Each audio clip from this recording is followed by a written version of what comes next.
According to the assassins, nothing is true, but everything is permitted.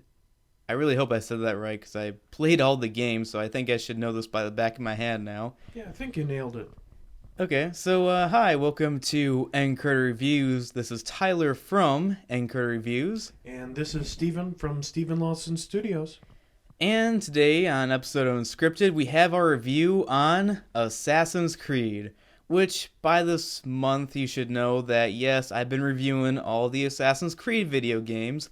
I really enjoyed them, so personally, I'm more of a person that's a fan of these games, and I think Steven is more of a moviegoer, so it's kind of an interesting kind of dynamic we have going for our review. Mm-hmm.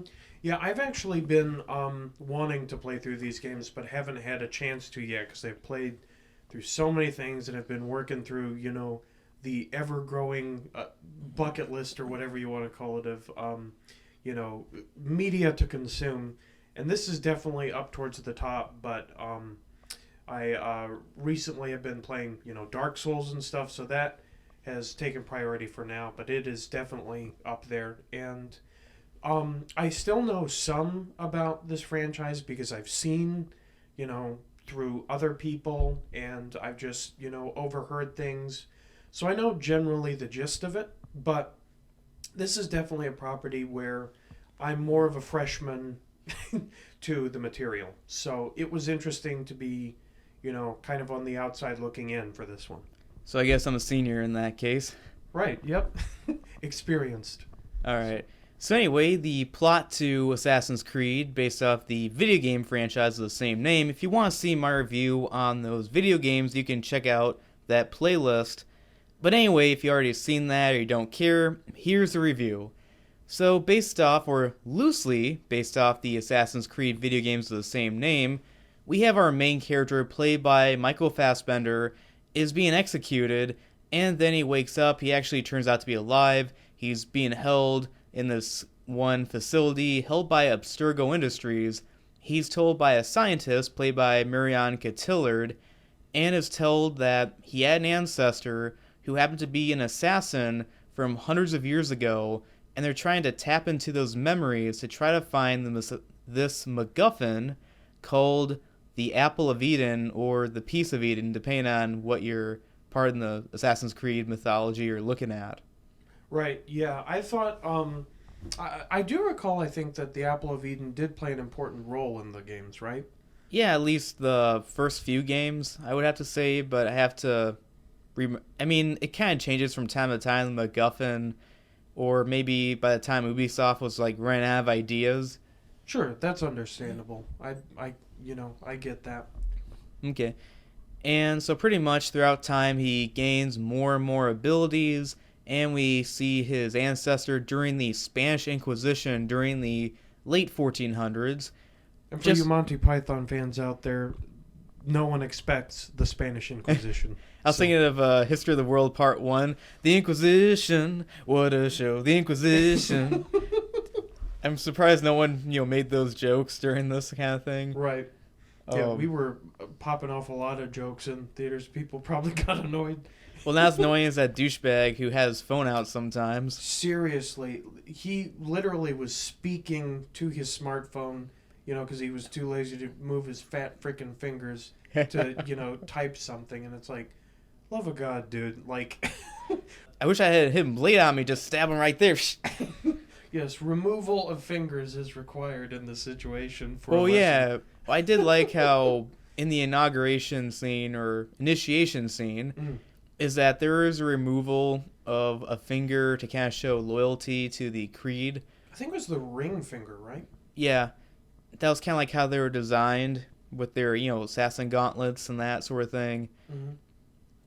I will have to say that compared to the vast majority of video game movies, this is easily one of the best ones. I absolutely agree with that. A lot of video game movies, as big shock here for people, I'm sure, but most of them aren't very good, if not bad, because just there's so much, understandably, material to adapt from a game to fit into a 2 to even 3 hour movie. True. And so much often gets cut or just crunched in, and it gets really awkward. Look at examples like Max Payne, um, somewhat the most recent Silent Hill movie, Revelations. The one prior to that, you could argue, because I think it handled in a similar fashion to this, a reasonable narrative. But this was definitely, out of the video game movies I've seen, among the top. Yeah, I actually watched Warcraft recently, and that movie was okay, but that's actually very much a compliment because of the fact that, in a way, I think the reason why video game movies were not very good for a long time was kind of the same way why a lot of comic book movies were not very good for a long time. Mm-hmm. I think nowadays they're figuring out how to do it. They're getting writers who actually know this material and they like the material and they're taking it more seriously and they're trying harder. Just like how comic book movies nowadays are a lot better than they were about 20 years ago because they have people who know what they're talking about and writers who know the material and respect it. Yeah, I wouldn't actually be that surprised if after, the imminent decline of the popularity of cinematic universes like Marvel and DC, not happening yet, don't worry, but like at some point that is going to be a realistic thing I think we'll face in our lifetimes. And I wouldn't be surprised if the thing to kind of take up the mantle for, the thing that draws people to theaters would be video game movies. Once they actually start making some, consistent, really quality ones like they've been doing with some of the superhero movies recently, we could see that as the next medium. I could very well see that. Yeah, I think one big problem that some people have had with this movie, and kind of me, I was kind of iffy, knowing that it was rated PG-13 despite the fact that it was based off an M-rated franchise.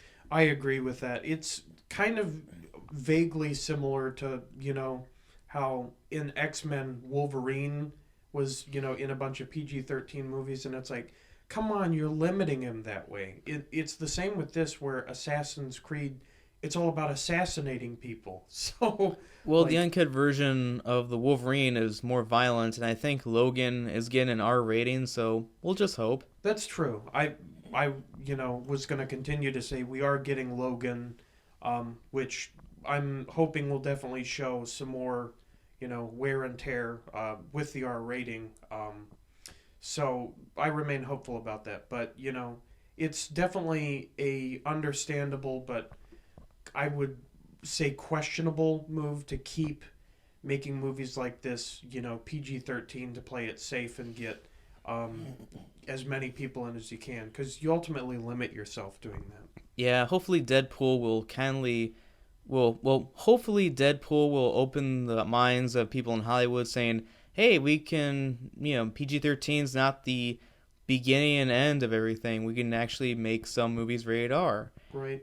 Now we want one thing that I don't know is a little iffy about was how much time they invested in the present day and then cutting to the past. And I felt like the scenes in the past, I felt like were a bit too brief, and I felt like they should have developed those characters more like in the video game. But again, I thought the shots where we saw like, the camera moving every time they went in, it was really awesome, these like long takes. Hmm. I agree that like some of the landscape shots and generally a lot of the cinematography, not all of it, but quite a bit of it, was pretty, eye candy for, a movie. And that was good. And some of the soundtrack, that went along with the um, like slightly Persian or Arabic theme. I'm forgetting which at the moment. It really fit Assassin's Creed, as a theme, I think. Some of the other music, like in the first trailer music with Kanye West, definitely questionable. Horrible. But, like the actual score to the movie, I think, was more appropriate overall. And I do agree. There were, I will say, there was some shaky cam action that in a lot of movies that's kind of imminent. Well, not that bad. I would argue it in I would say it was several parts more. was pretty I would say it was noticeable. more like close up.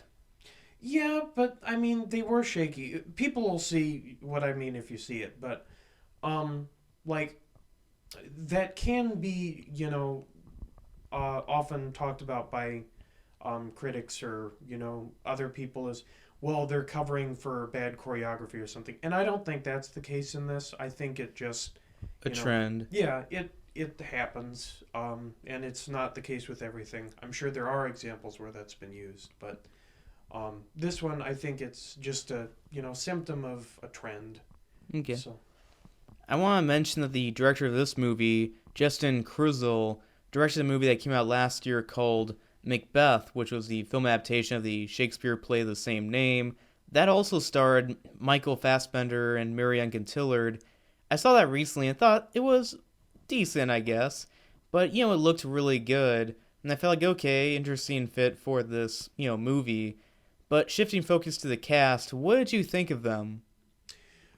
um overall I liked them. I really liked Jeremy Irons. I liked As the villain. yeah. I wasn't exactly sure what part he was going to play because I'm not, again, I'm a freshman in terms of the franchise, but, I could kind of see it coming fairly, early on to midway through the film. And I've always forget her name, but Talia al Ghul. Marion Cotillard. Yeah, her. She was pretty good too, and Michael Fassbender, definitely good. There were parts, especially in the first hour and beginning, that is my biggest complaint for the movie.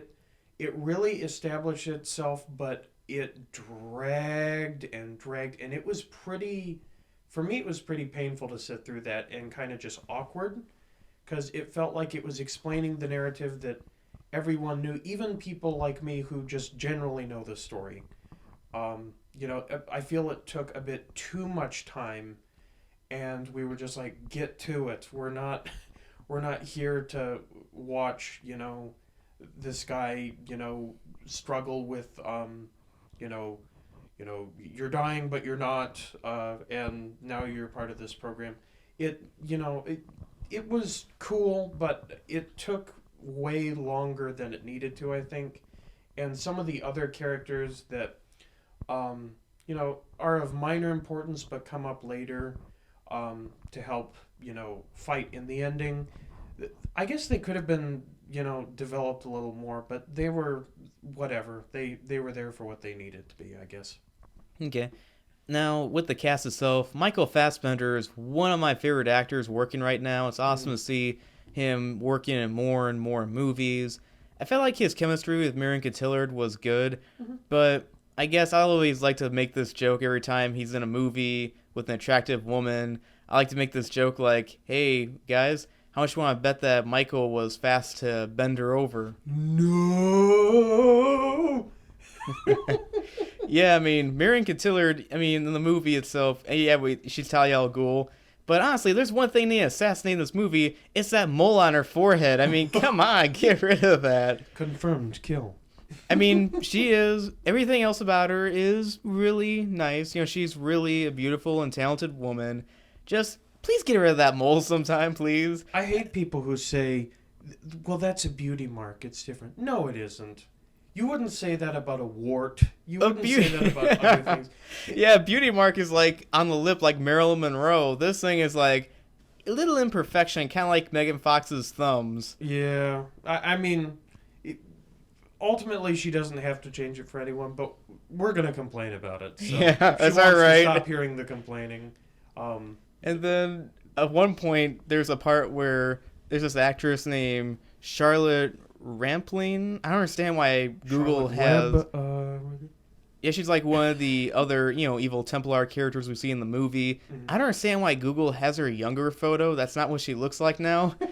And what's funny is that she's saying to Marion Cotillard's character, like, your time will come, child. It's kind of weird to call about roughly 40-something-year-old actress a child. Yeah, just because, she's obviously calcifying and very old. doesn't mean she should call 40-year-old, women I children. know, just because she looks really good for her age doesn't mean she's not, 40 years old still. That doesn't change the fact. Right.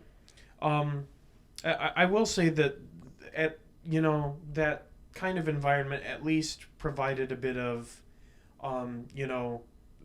this family is part of this, bigger family of the Templar, which I can understand to a certain extent of, having her say, child in that respect. But to me, it still felt off. I'm not trying to defend it. I'm just saying that Yeah. it had a bit of justification, so it's not literally completely random. So Yeah, I mean, she's probably in between parties of Bohemian Grove and Illuminati, but spirit cooking or us. yes, we're going to complain that Hillary Clinton should have won because we spent so much money on it. Oh, but anyway, the other cast members, one I want to talk about is Michael K. Williams as one of the people held up at Sturgo Industries, and I remember him from Boardwalk Empire. Yeah, he to me felt out of place. Like, he did a fine job for the role he had that was, of minor middle ground importance, but he just didn't look like a person who should be feared in that situation, which and people were joking with me, it's because it's black, huh, Stephen? No, it's not because of that. It's just something in the face, like how he smiles and stuff, that just kind of makes him look like a grown-up nerd or something, and it's like that's not very threatening. Well, Like, unless you see Boardwalk Empire, but anyway, speaking fair. of the whole thing, because he's black, kind of joke. What about the part where Michael Fassbender's character comes into the cafeteria and he said, "Try the chicken, it's delicious." Oh my god. And then later, a woman comes in and recommends, "Try the chicken." And you're thinking about saying, yeah, the writers wrote that in to not make that scene look racist. Absolutely. PC police came in. Hold on. Hold on. Yeah.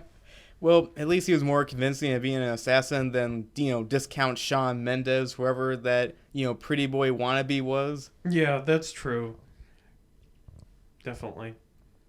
Was he the one who kind of looked like, I said in a certain shot, he hit me like a skinny Adam Sandler at age 17? Maybe, or 14, I don't know what you're saying. I was thinking that, and in other shots, it's like he totally doesn't, but there's one where he's sitting down where I'm just like, confirmed Adam Sandler. But yeah, anyways, that was random. Let's move on. Yeah, I mean, I thought the action in this movie was really good. There's a lot of really cool parkour scenes. They really did recapture that part of the game. And also, again, the assassinations and, the weapons and whatever. One thing in the movie I will talk about, but it's not really a spoiler, is the fact that in the movie, I mean, it's kind of established early on, during the flashback scenes, we see Michael Fassbender's character, his ancestor, I guess, has some kind of relationship with another ancestor who looks a lot like Marion Cotillard's character. And I was kind of wondering, are they hinting at some kind of possible relationship with these two, maybe in further movies? I don't know. I definitely picked that up. So, what would you give this movie, Steven? Well, I'm having some trouble putting my thumb exactly down on where I would give this, because it certainly was not perfect. It was a better end, video game movie, which is, as Tyler said, that's saying something. And I agree from my minimal experience with the franchise that I hope to improve very soon, that the proportions for, being in the, I think it was the Animus, or the... Adamus. Machine that, takes him genetically into the past. There were a few scenes of that, but it was ultimately like the modern day was more important. And that was very not true, even from my understanding of the games. Yeah, it was like the other way around in the video games. Right. So that felt a little weird, but I definitely agree that the parkour, the action, even the environments that were made and the combat within them, they were pretty darn good and they were fun to watch. Um, and these guys felt like, badass along the lines of Batman in terms of martial arts skills. So that was really cool to see. Um, but ultimately, I do think it, in some regards, you know, didn't meet quite all of my expectations, even for it. And so I would have to roughly give this film. Let me also say, it would have been a lot worse if they ended it at this certain point. Mm-hmm. I was thinking that too. Right. Of basically like I won't spoil it, but basically a takeover of some sort happens. And I was thinking that at that point they could have ended it and a lot of people would have, and people would complain, oh, if they drag it on longer, it's going to be too long because my ability to retain information on a movie is only so long because I'm part of the Vine and YouTube generation. Yeah, can't go off their cell phones for more than 2 minutes. Yeah, just absolute cancer. But they didn't, and I'm glad, because that would have made it less good, and they continued it a little bit longer. I actually would have liked it a little bit longer than it was, but it's still, with the beginning act was thoroughly long enough. All that being said, I would give this movie anywhere between a 76 and a 78%. Okay, I feel like that's accurate.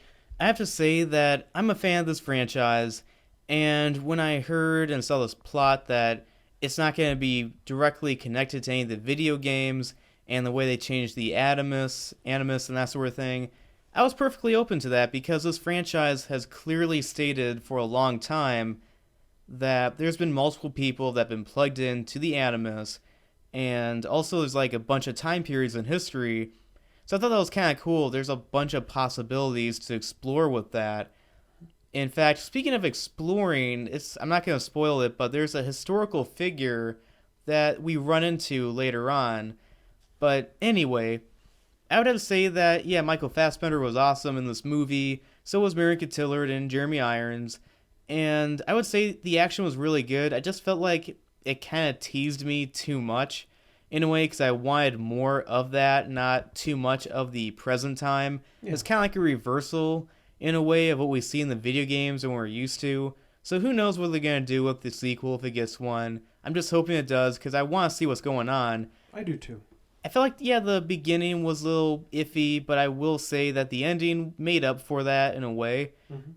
So yeah, I mean, Assassin's Creed is definitely better than at least most video game movies. Up there with kind of the first Mortal Kombat movie. I haven't seen the first Silent Hill film adaptation yet, but I'll get around to that. Mm-hmm. I would put it roughly along those lines. Okay, have to get around to that. So overall, I would say Assassin's Creed disappointed me in some aspects, but did exceed expectations in other ones. I don't think I was really that bored by this movie at all, which was good.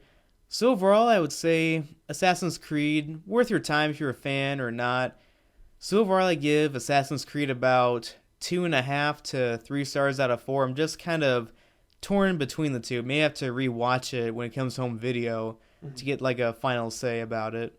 Yeah, that's completely understandable because I was really torn about this too. Originally, I was thinking somewhere in the mid to high 80s, and then I thought, well, for some of the stuff in the beginning, I just can't let it get by, with that. Certain movies, or films, or whatever you want to call it, they, I can give exceptions based on, what they do later or whatever, and this would have gotten a much lower score if they didn't do some things that they did end up doing, which I'm not going to spoil, but we've roughly talked about. And it would have got a better score if they would have done some stuff even more. Right, especially more the action that is in the time period more accurate to the game, that would have been, a major thumbs up from, I think, both Tyler and our mutual standpoint. Mm-hmm.